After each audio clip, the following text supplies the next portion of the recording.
আমাদের ইউনুসেফ আমাদের উপদেষ্টা তিনটা আপনার এই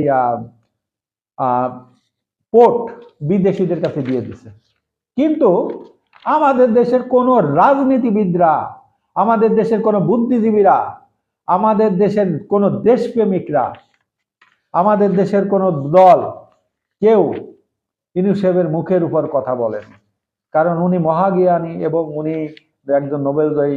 ওনার উপর কথা বললে যদি আবার কোনো সমস্যা হয়, দেখেন আমাদের বাংলাদেশের রাজনীতিবিদদের এই হলো অবস্থা। কেউ মানে ওনাদের স্বার্থে আঘাত লাগবে, যার কারণে কোনো কথাই বলে না। আর আওয়ামী লীগের সময় বলতো গেল গেল গেল, আর ইউনুসটা এবার দেশে বিক্রি করে দিচ্ছে। আর আমাদের দলগুলো রাজনীতিবিদরা চুপচাপ করে রয়েছে, কোনো কথা বলছেন না।